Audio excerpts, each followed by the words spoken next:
I'm Miwa Messer. I'm the producer and host of Poured Over, and George Saunders. It is such a pleasure to see you. And for those of you out listening in the world, obviously you know George from all of his bestsellers and also his Man Booker Prize for Lincoln and the Bardo, and also in general, just being a really great guy. I mean, Thank George, you. we're fond of you. We're really fond of you. Well, Liberation Day is your first collection since 10th of December. And it is spectacular, and we're going to get to Liberation Day in a second, but there's something I need to ask you about because I found it in my research as I was getting ready to do this. You used to think that great writing was hard reading. yes, I did. And I want to talk about that evolution because I think you might not be alone in that. Right.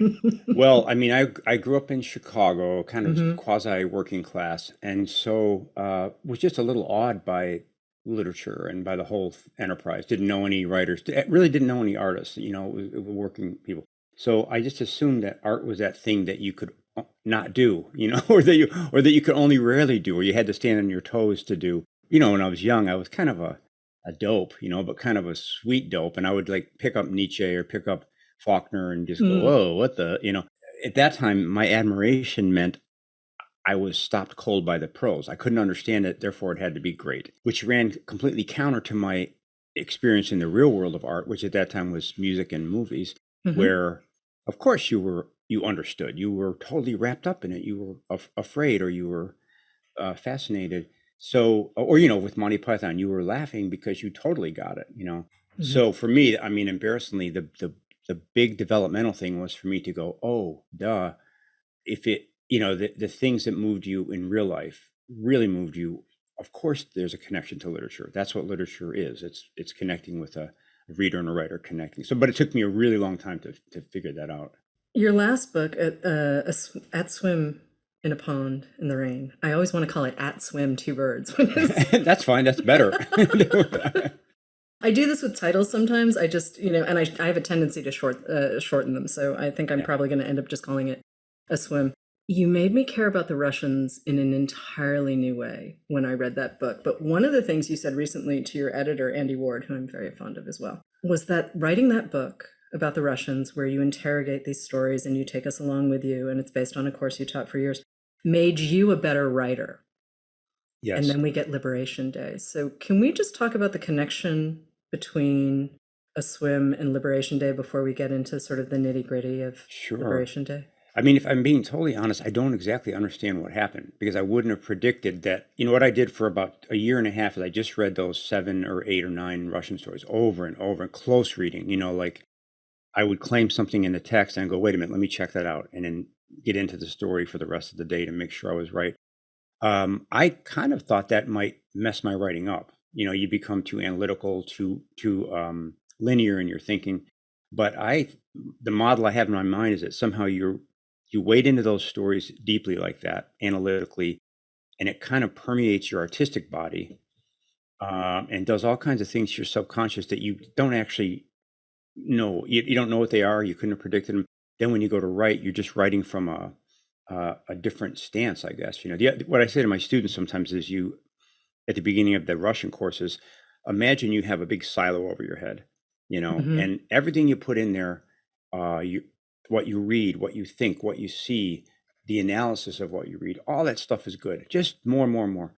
It comes in, something magical happens, let's say in your chest. It becomes light, and Mm-hmm. it kind of then informs everything you do. And actually, you don't have to know how. So Right. something like that happened with the Russian book. And in practice, what it meant was, as I was working on these stories, I would sometimes get to a place where habitually I would go this direction. And those Russians were kind of saying, hey, you know what? You could go the other direction. And so that was really cool. Can't explain it. One of the things I love too from A Swim is where you're talking about revision as a chance for the author's intuition to take over. And I really felt that in Liberation Day. I really felt where you're saying I wanted to zig when when instead people thought I might zag. And there's a lot of love and a lot of space in this book that Mm. I have not felt in previous novels. And I feel like this was written over time, maybe. And also, you didn't, I mean, you've been very clear in past interviews that you don't map things out.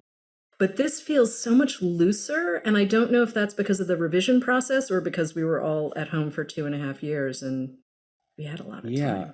time. I mean, from my perspective, it felt like I was trying some new things because I'm 63 and there are so many things that I feel that I haven't said. And, so that kind of urgency that's like, well, and actually that Lincoln book helped me with this a little bit because that was a much more earnest book and it landed and there are people who responded. So that emboldens you a bit to say, okay, time is short, hopefully not too short, but it's shorter. Why are you withholding earnestness? Why are you tiptoeing around positive phenomenon? Let's say it. If you feel it, let's say it. So it's kind of a nice later life thing to do, is just to say, let's go all in on this. If I felt it, it's got to have a literary corollary. There's nothing that can't be written about. So it's something. It was a real feeling of freedom in writing this book. Yeah, and it might have been because we were home. Like you say, you're like, well, I've got twice as much time as usual. Let's take a few chances. Obviously, you don't write stories in a linear fashion and put them in a collection and say, here we go, Right. we're done. I mean, which story showed up first? Mother's Day.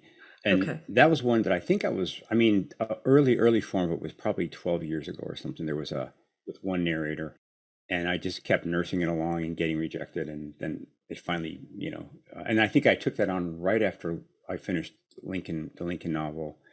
So that was Oh. quite, that was really sort of a 10th of December story in a way, yeah, that was the first. And then My House was the very last.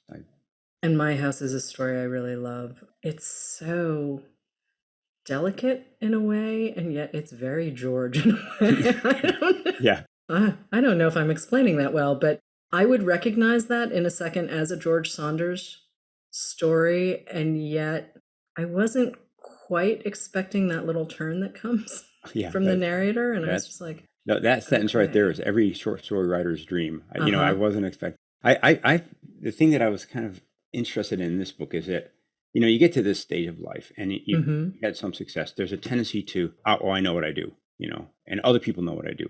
And what an exciting thing to be an old fart who goes, guess what? I do other things, just to kind of, move out the fences a little bit, make the perimeter bigger. And then, as you say, in a sense, what you're doing, instead of trying to declare who you are, you're trying to find out. And Mm-hmm. you're going to be getting different valences, even from your Yeah. own subconscious. And what you have to do, I guess, is sort of what I find I have to do is at the beginning, I have to kind of, it's hard to explain, but by making a certain voice, then I'm going to force myself to do new things. Like in that story, the voice is for me very measured and realistic and Mm-hmm. Mm-hmm. regular. Mm-hmm. Mm-hmm. But it's almost like DNA. Once you do that, then you're committed to continuing to do it, which means you're committed to finding some kind of power, even in that somewhat limited mode, which is great fun. It's also very, very short. I mean, there are a couple of stories in it. Sparrow, I think, is also Hmm. really short as Yeah. well. And it's not microfiction or flash fiction by any stretch of the imagination, but tighter than even you usually write. And That's the Chekhov. okay. I just reading Chekhov and sort of going, oh gosh, you can write a story. He has this famous thing where someone said, how do you write stories? And he said, well, give me a topic. Yeah. And the guy said, okay, how about this ashtray right here? He goes, okay.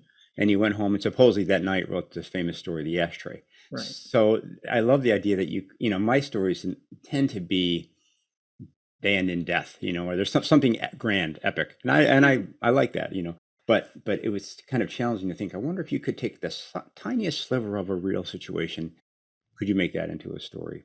And Sparrow, too. I mean, I don't want to give anything away, obviously, because this is such a fun collection to bounce through. But the way that story twists as well, too. We meet this woman and you think, oh, well, we know who she is. We know who she is. And yet you found a new way to look at her. Yeah. That, to me, that's the beauty of the form, is it's all about, creating an expectation and then delivering on it. But if you just create it and deliver on it squarely, the reader's bored. So, you have to sort of acknowledge the expectation you've created and then sort of just give it a half turn, or sometimes, yeah, it's kind of hard to explain, but so lately my process is I do something energetic to create an expectation. Uh-huh. Then I kind of say, all right, so like in that story, the first order expectation was kind of dark and kind of sad. And I thought, I've been living in this world a long time. There are a lot of happy surprises in it, for all of its darkness. I wonder if I could just sort of gently guide the story to a happier conclusion, or one that actually is more realistic, more truthful, so that's it again, from the Russians, what I learned in reading them that closely is that it was a series of them saying A, me expecting something, then getting that, but with a little extra, which created a new expectation. So in a sense, it's you could see it as the reader is making a kind of a guided tour Mm-hmm. for the writer, for the reader rather. The Mm-hmm. writer's making for the reader, and the idea is to sort of show you your own mind. Look where your expectations appear. Look what your habitual way of thinking is. Look how negatively or positively your expectations are, and then just gently saying, "Oh, look, you know, the world is a lot bigger than your projections of it. Isn't that fun?" And then you go to the next story. It feels like there's a much bigger sense of play in Liberation Day than in even Pastoralia, even in Civil War Land and Bad Decline. There just feels like there's more play and a little more punch, even if the story isn't quite like. I can actually sort of imagine you having a really good time writing all of these stories and figuring out sort of what the rewrite's going to look like and what needs to change. And because I think you do edit on a sentence level. Oh yeah, right? Yeah, okay. like crazy. That's for me. That's the whole thing. It's just, you know, I sort of like in the same way that well, a roller coaster designer would have to know, you know, his first job is to make sure that that first hill kicks your butt, you know, and that's done by raising or lowering, you know. So there's really a lot of that kind of what Toby Wolf used to call lapidary work. But I want to go back to something you were saying earlier about checking our own expectations and sort of understanding how we're experiencing your work coming from the other side of things. And if folks don't know you're a Buddhist, they know you are now, because that all sounded very, very Buddhist to me. And I love the idea of that connection. So is that deliberate, or am I just reading into it because I know you're a Buddhist? No, you're totally right. It's not deliberate, but I think it's natural. In other words, yeah. I mean, I think you could also probably look at that book from a Catholic perspective, which is where I started out. But I guess my thought is, you know, those Buddhist ideas are so beautiful, and they work in every situation because they're basically, as I understand it, it's like, hey, you know what? Don't be afraid of the truth. But what's actually occurring right now is totally fine.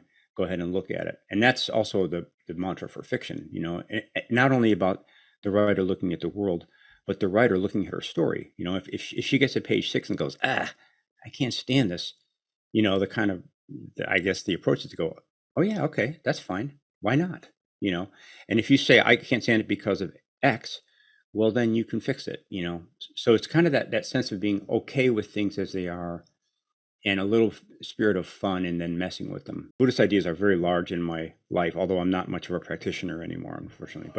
But the ideas are large, and I think they are exactly the ideas that I have about the world these days. You know, about our ego and our self, and that kind of very natural focus that we have on protecting us. You know, it's totally makes sense, and it's also the cause of so much of our suffering. But most of us can't get out of that loop because we love things. You know, we love ourselves, we love our family. So that's definitely at the core of the book, I think. Yeah. Liberation Day feels expansive in a way, and it's not just because the titular story, which we will get to, because that is a wild story, my friend. I just trusted you.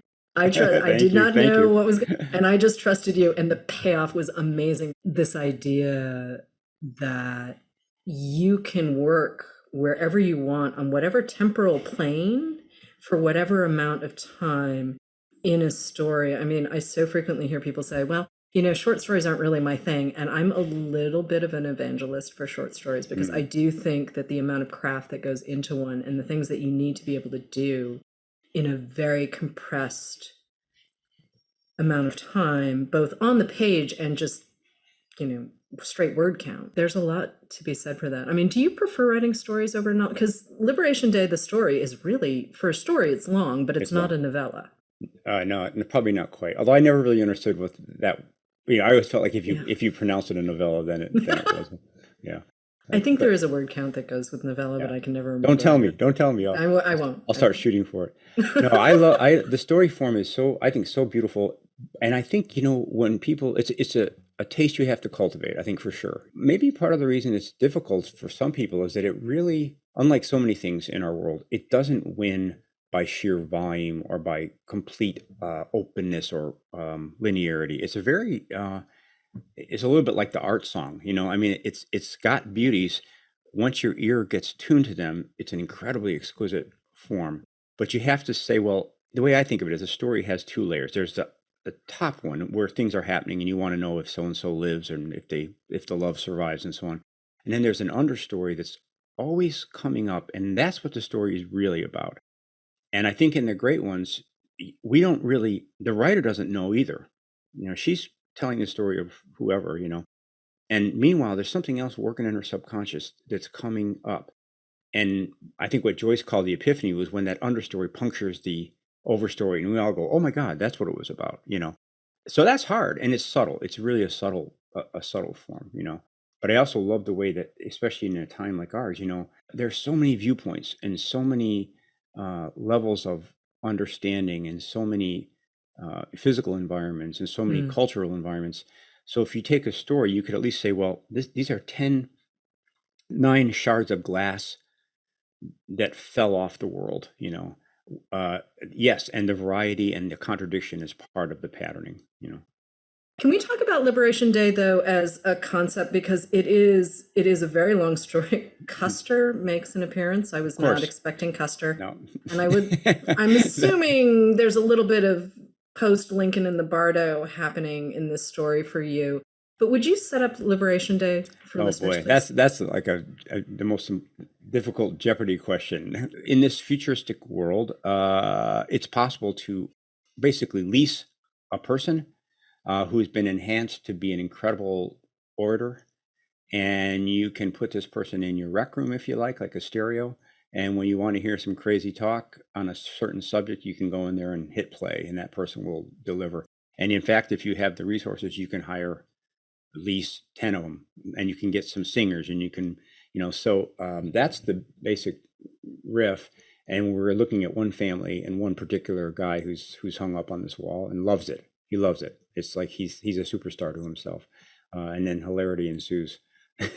Yeah, and it is a lot of hilarity, but it's also a lot of big-hearted, oh no, George just did that. And obviously I'm going to stay away from some of those details because it's really a pleasure to read. But I didn't quite know when we opened up, and I was like, okay, here's George playing with language because here are the invented words for the invented things. And, AI obviously is only as good as the people who program it. And I consider that the same for made up humans in your short stories. I'm thinking, okay, where is this going? But you never lose sight of anyone's humanity. And I think that's really, really important. This is not a stunty short story. This isn't about sort of what we can do. It's more, everyone's still a person. And that's the piece where we always get that with you. It's just sometimes it's a little more circuitous. Yeah. Than not. So did you start with the idea, though, or did you start with our guy? I think I started, as I remember it, it was just this weird, I'm looking for something to write about. I was writing a screenplay for the Semple Girl Diaries, which has got a sort of a similar idea. I had the phrase "the singers" in mind from that Turgenev story from the Russians. And I also, sometimes with me, there's just a desire to do a crazy voice.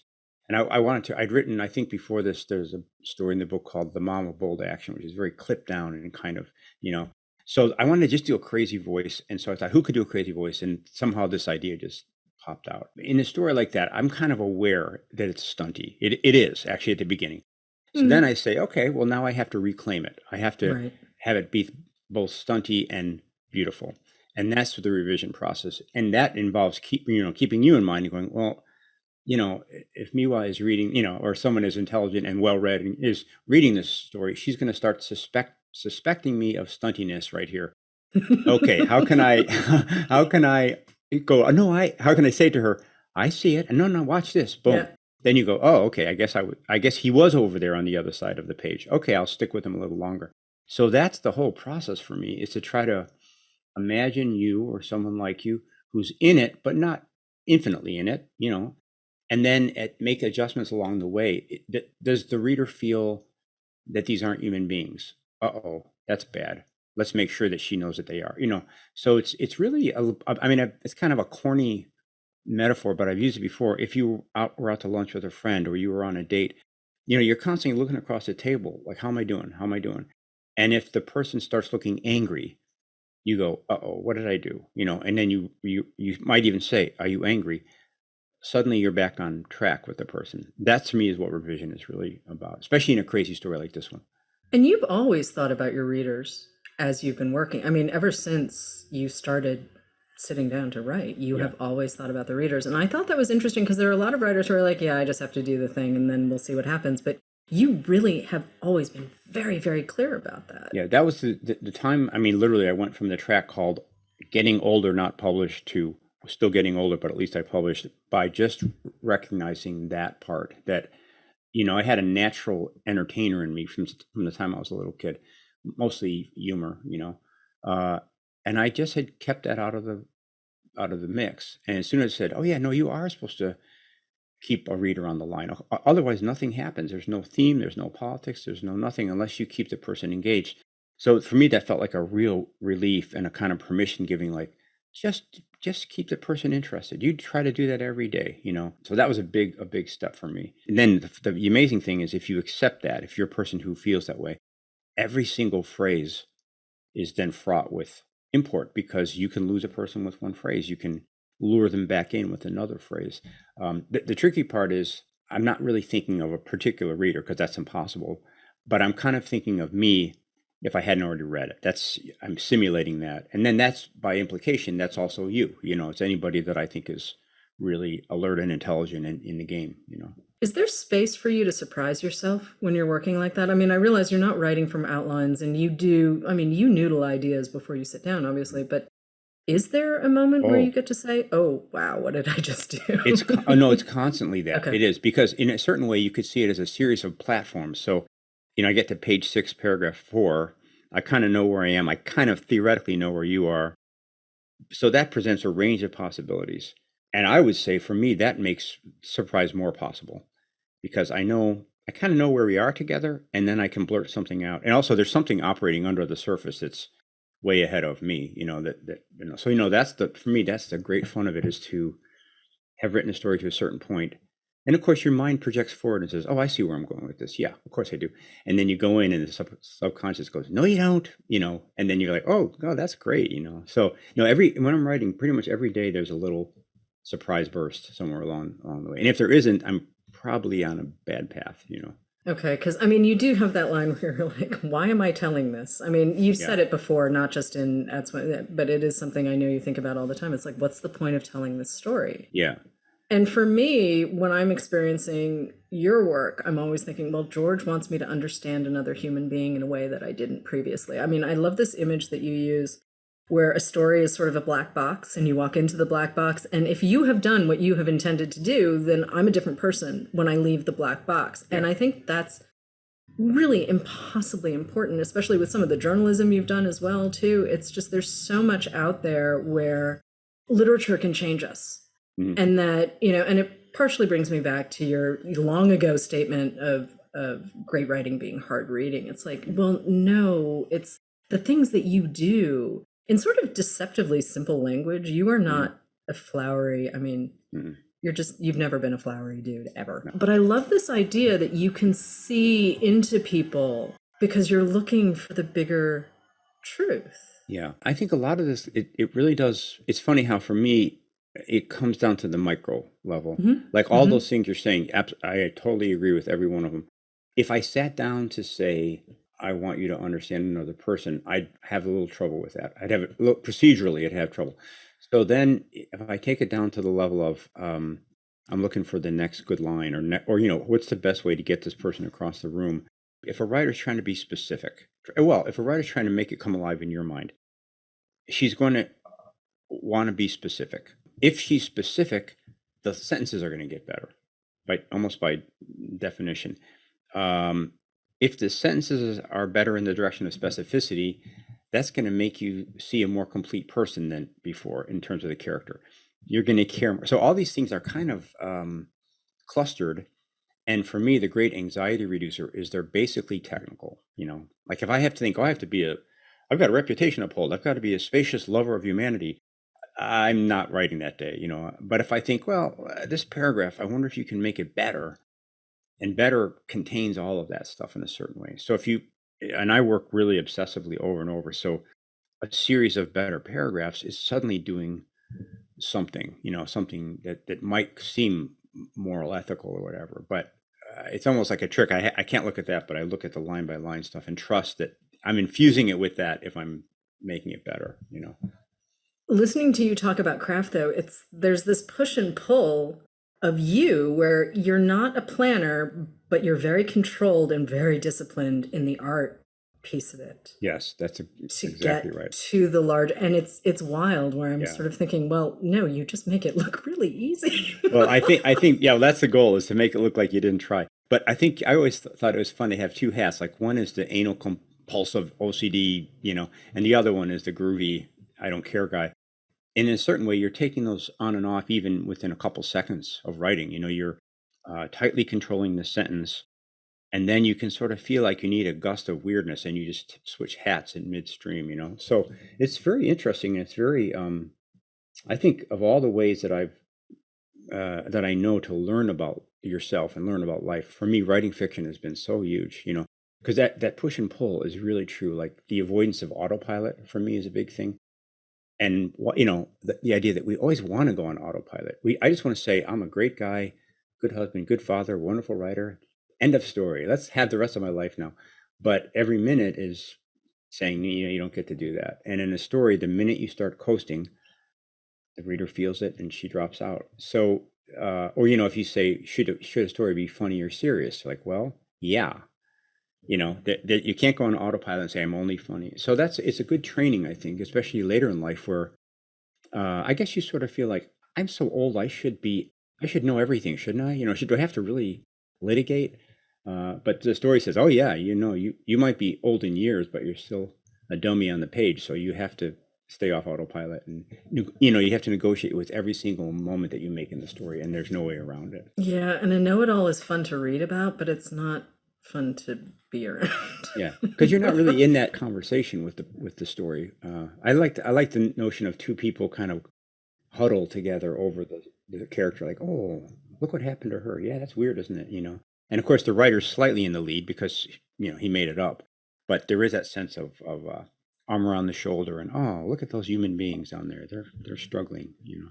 Can we talk about the cadence of the way the stories appear in order in this book? Because it feels like you're very deliberate in sort of, well, cadence. I mean, Mhm. the Yes. musicality of the individual stories, certainly, and the prose in the individual stories, but also as a whole. I mean, you're thinking too, once you get to the last piece, which is assembling the collection and Yeah. deciding what genuinely makes the cut, but how they appear. That's very perceptive. Music is exactly right. What I Uh-huh. do, I mean, mechanically, is I take an index card and I put the first and last line of the story on it and the title, and then I just do 4 or 5 days of Rubik's cube, just moving them around.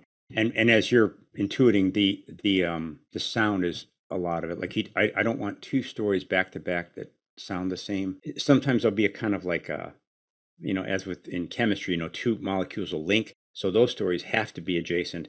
This one, so then it's really a Rubik's cube kind of form of, well, it's rewriting, really. You know, you're taking that order and saying, well, it's a different book if I put them in a different order, and then you're looking for the magic combination. And it's kind of a crazy, maddening process, because sometimes you get it just right, and then two of the stories that shouldn't be together are the last two. You're like, oh. But I read somewhere, it's like putting an album together. You know, I mean, on a crass level, you want the first one to be pretty good, and the last one, and then something in the middle to hold it up. You know, and then, but yeah, but that's, you know, again, like, it's so interesting because to have experiment with the different story orders, it's generally a different book, and it leaves you in a different place at the end. So even into that last step, you're discovering your own book. You know, arrange this way, it means this. Arrange that way, it means that. Huh? Which book do I want to write? You know. Yeah, I really love the pairing of Liberation Day and the mom of bold action.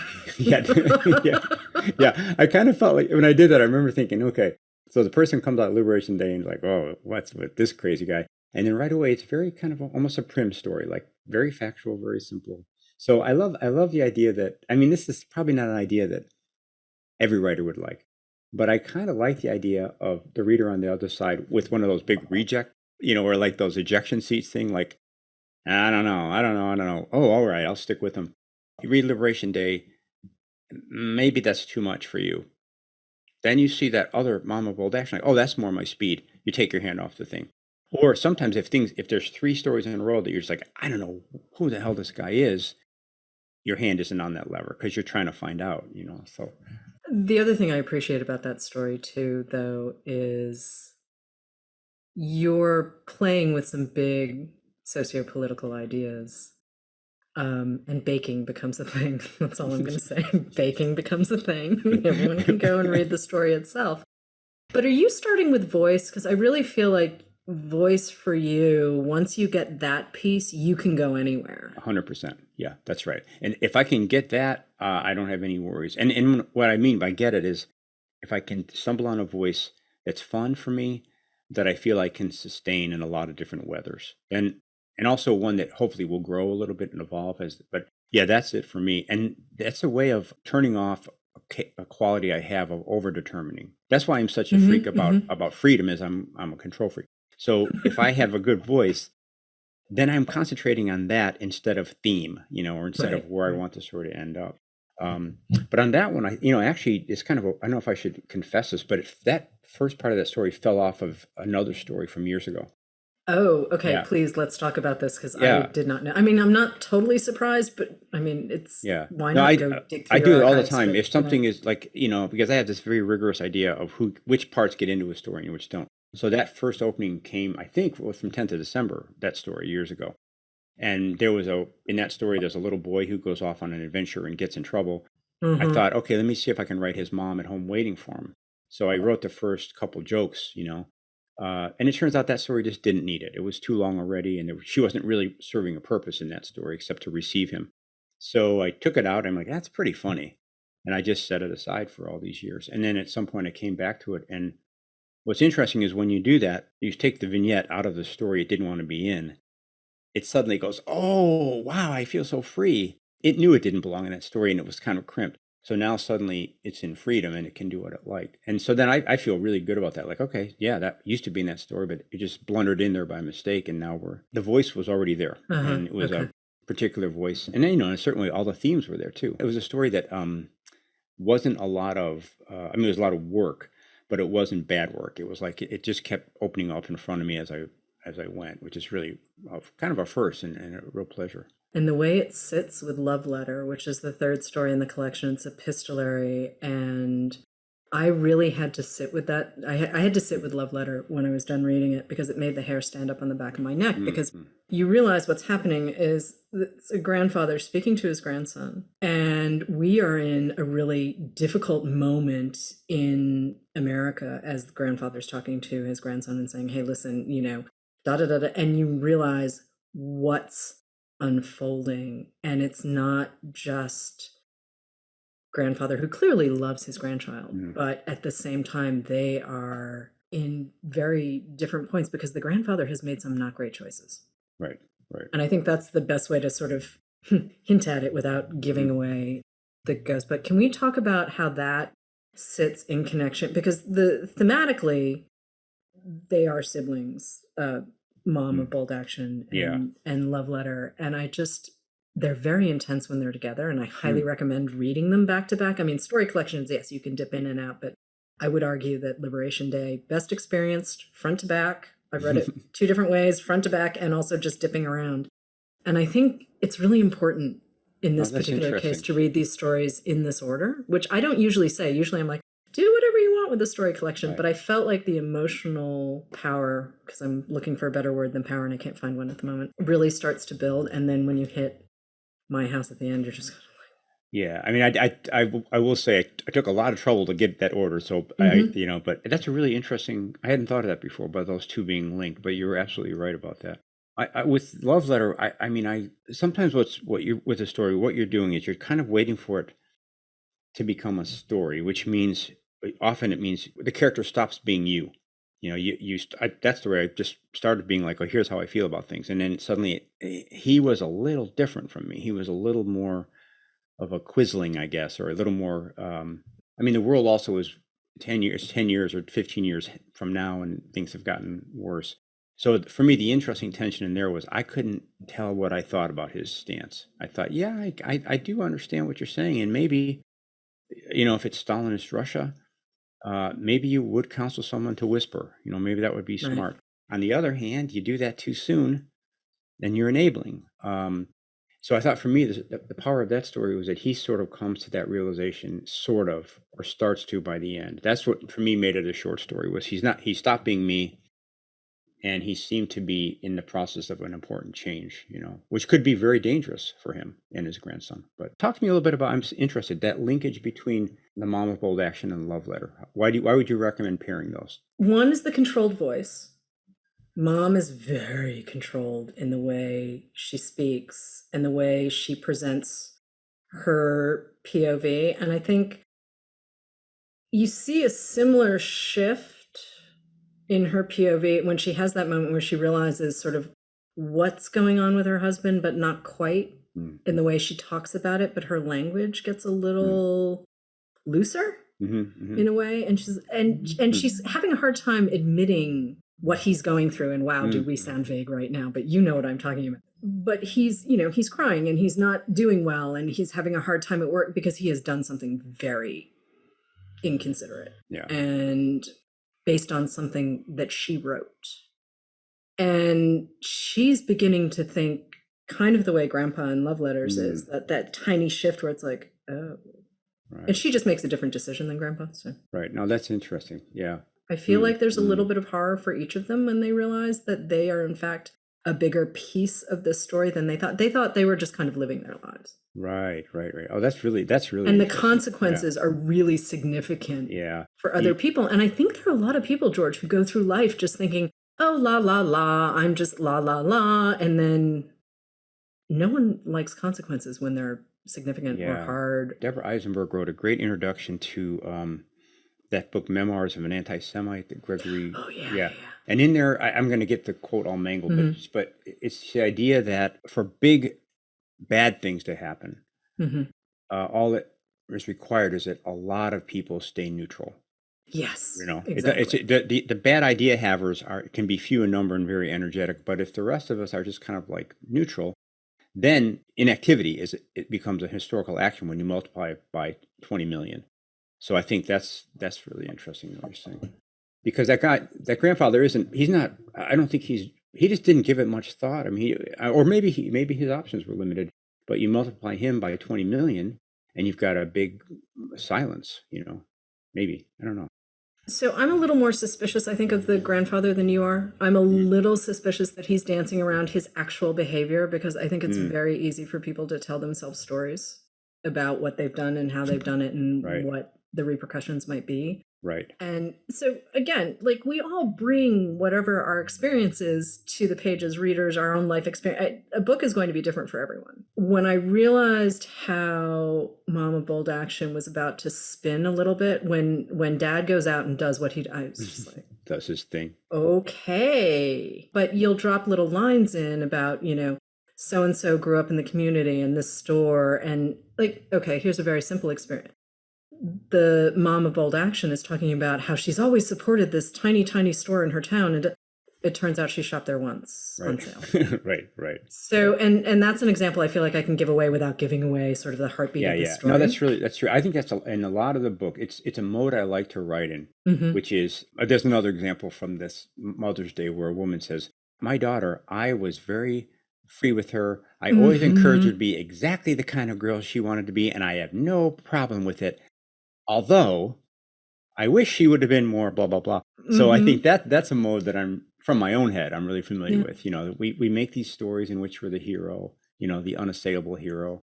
But underneath there's a lot of, there's a lot of complication. Well, and then we've got Brenda and Gwen in A Thing at Work. Yeah. I mean, they are great examples of the same thing. I mean, and that story too, like the story Brenda's telling herself and the story that Gwen tells herself. And then there's the boss in the middle going, okay, can I just play with my trucks? Because I don't really know what to do with any of this. That was a really fun one. I can see how that story could have gone in like 9 different directions. Yeah, it did. Okay. Believe me, yeah. I just got to hear the audiobook for the first time, and Edie Patterson reads that one. And it's just amazing what she brings out in it. All the things that, like the kind of secret voices I had in my head, she kind of nailed them. And it was an interesting experience. You finish a book, and then you don't really look at it for probably 4 or 5 months while you're going through the final thing. And so, and then I heard it, and it was really interesting to hear your own story and kind of go, huh, well, that's, there's a lot of internal tension in there. I think I maybe put it in there and forgot about it in a certain way and then revised the rest. I sometimes think of us as just a storm, three different people and their inner monologues and their actions, and it all being kind of dynamic and wild. If the voice is there, I'll follow you. The question is, how will I feel at the end of it? And sometimes I will be Right. very annoyed that I followed someone. Yeah. The No, story that's really, didn't pay off. that's interesting. Yeah, because voice, I think voice is ethos, really. I mean, and I stumbled on this early. I started to get a distaste for the omniscient voice a little bit. I not a distaste, but when I tried to do it, it was false. Whereas if I said, okay, no, I'm as quickly as possible, I'm going to try to get in the voice of a character. Then I felt like, okay, so of course he's subjective. Of course he's biased. Of course he's got a weird view. I don't even have to worry about what it is. If I keep doing the voice, he'll reveal himself, and I don't have to take responsibility for him. But I think if the writer doesn't understand the voice she's made Yeah. as being separate, as being a character, then sometimes that remains unaccounted for at the end of a story, and you feel a little unmoored or something. But I love this idea that what's the world? It's just a bunch of subjective viewpoints who all Yeah. think they're at the center, and they're all yammering, and I love that as a guide to voice. I really like that idea. Are you thinking you might do a novel at some point, or you just? I mean, stories really are your sweet spot, without a doubt. They are Yeah, your I sweet love them spot. so much, and I love them because in a certain way you don't have to. It's almost like you can do pretty good for a short amount of time. You don't if a story turns out to be one of your sevens, out of tens, that's all right. It doesn't take you the rest of your life, and it will do something that's worth doing, and maybe you can get up to an 8. So I really love the flexibility of the story. But on the other hand, I loved writing that Lincoln book. It was a whole different, not completely different, but it was so immersive. And so I would love to do something like that again. But I think what I liked about that one was it was such a weird one-off in terms of its form. I felt like the form was perfectly suited to material, and it made it easy. So if something like that came along, I'd love it. But I didn't get that book by trying. I got that book by not trying, by trying not to. I avoided that book for 20 years and pushed it off and denied it and left it out in the cold. And then finally, at some point it said, look, you have to try me or you're going to be so sad. And I said, oh, all right, come on in, we'll try you, So I resisted it very strongly for a long time. That's a trip, because having read it and also listened to the audiobook, which cannot recommend enough, please just go listen to the audio. It's a great, great, great fun experience. And I also love hearing opposite all the time.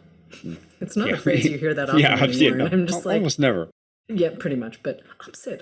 It made me giggle because that's the kind of listener I can be, where I'm like, oh, I understand. And just experiencing something on audio versus reading it on the page. I mean, you read A Swim in the Pond, and you're reading 2 of the stories in this collection, and then the rest you sort of have guest readers, which Right. I like the idea of. And it's just, I think it's important to acknowledge form. And again, obviously I work in audio, I care about these things. Yeah. But I think it's really important to be able to sit with the voice of someone who's also sort of interpreting your words in a different way, because you're reading differently than you're writing. Yes, and I'm reading differently than I'm hearing it, because I can hear the voices, but I can't quite accomplish them. Right. So. But I love the idea of a book celebration, like if they have a book and to put it out in audio in a really fun format. That's just fun, And I think if I'm shilling for anything, it's that the story is fun. The story is the most fun, and they're finding out now. Neurologists are finding out that storytelling is absolutely it's not like it's something we love to do. It's something we do every instant. And they found out that your brain will make a first draft of reality, and then it's revising it from sensory data. And this process apparently happens. The first draft is located at the back of your head, and as it refines it, the front part of your brain becomes active. So when we read a story, it's so organic to what we do naturally. So I think it's a kind of a rarefied or kind of a special time, to slow that process down and observe the mind at work. One of the ways I like sort of describing books that really I love is that a book tattooed itself on the back of my brain. That's how I describe it. I did not realize, though, that there is an actual scientific thing that happens, like a Yeah. physiological thing that happens with that. But I've been saying it for years just Huh. because there are books that you end up internalizing.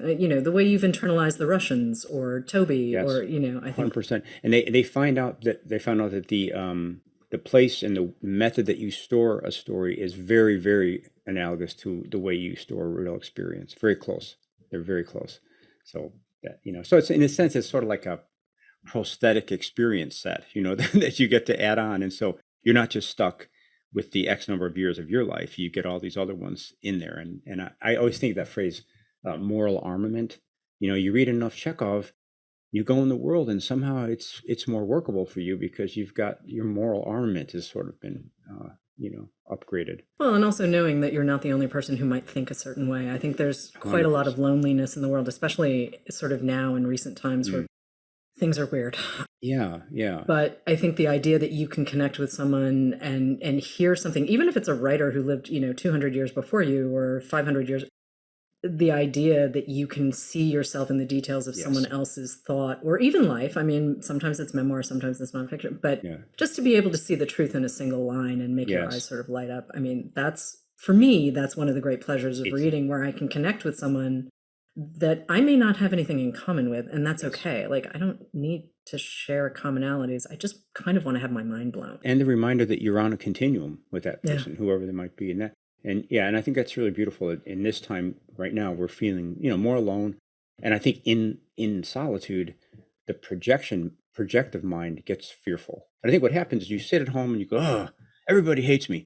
Then you go get coffee and the guy's nice to you and like, oh, a correction. They don't, But if you're just in the apartment with the projection, I think we see some of the effects of that now. People's, and then you add to the projection, you add the internet, and That's a whole nother conversation. But I am going to shout out Story Club, your Substack, because it's fun, and I don't read it every week, and sometimes I let it build up and I read it all at once. But it is really fun, and I love seeing the way people respond to what you're talking about. You had the Zora Neale Hurston story. You've done a Hemingway. It's been so much fun. It's the most positive. I kind of jokingly say it's the most positive place on the internet. People are so into this wonky approach to stories, and we have a lot of fun. I wouldn't say it's wonky. I would just say it's a new way of thinking. And I'm picky about language sometimes, George. For me, wonky is praise. It's a tech head. Right. It's a technical. Okay. Then I will take that, because I'm just like, well, no, I love the idea that you're changing the way that people think.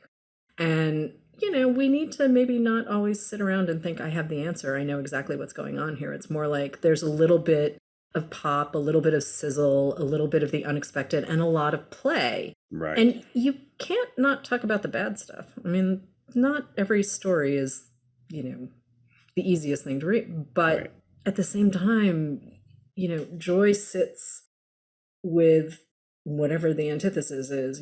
Love and grief are literally the same entity. And I think we need to acknowledge that. Yeah, there's a lot of power in becoming comfortable with one's own uncertainty. I think that's really the most powerful. And in my life, when I look back at the times when I felt like I was the most useful and powerful, it's when I just I don't know, but I'm okay with it, and you become a better listener, you become a little funnier, I think. And but I think in times like these, sometimes it feels like being certain is the antidote.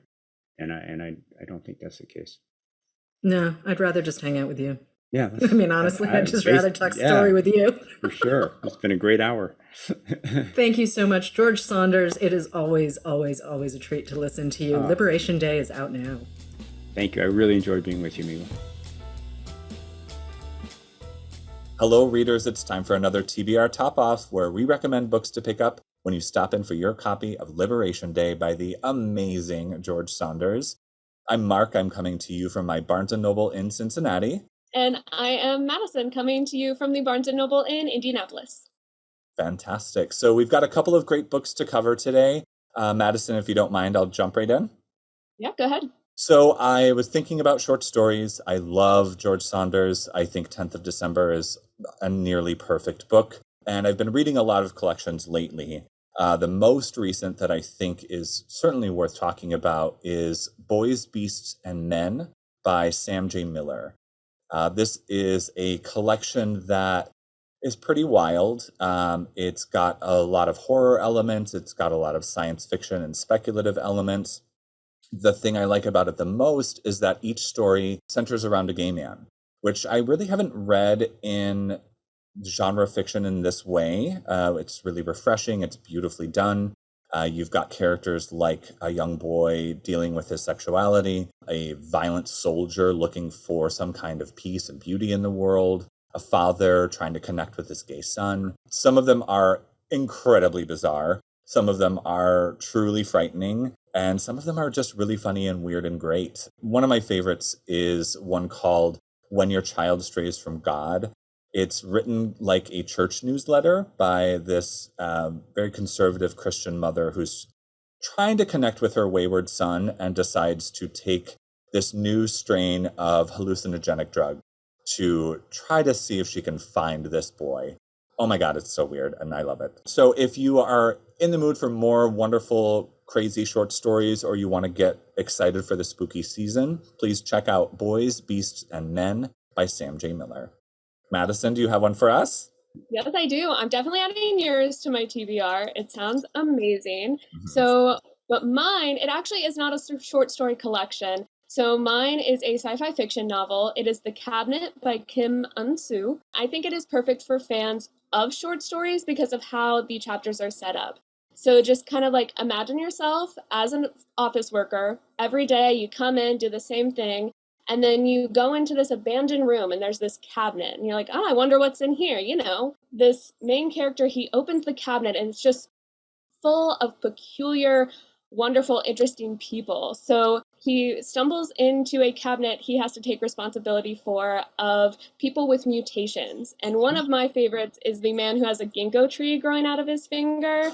And so he has to go and interview this man about the ginkgo tree growing out of his finger, and it just keeps growing and growing and growing and kind of like sucking the life out of this man, but he doesn't want to cut it off. There's another one of a man who wants to turn into a cat because he wants the woman he loves to love him back, and she loves cats. So you have all these like peculiar, interesting people, and the main character has to follow them along. So I think it's perfect because it's kind of broken in chapter by chapter of short stories. You don't know if you're going to get a heartbreaking tale or if it's going to be witty and funny. It definitely keeps you guessing.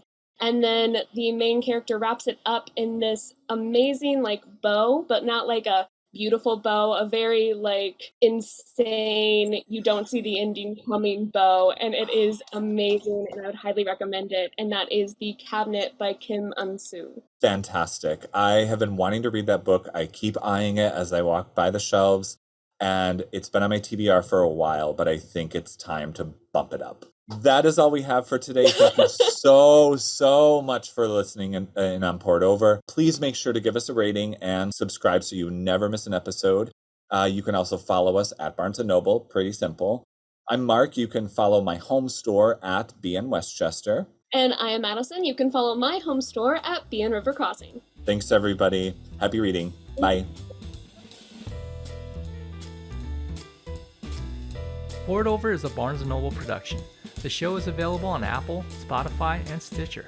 Please rate and review us wherever you listen to podcasts.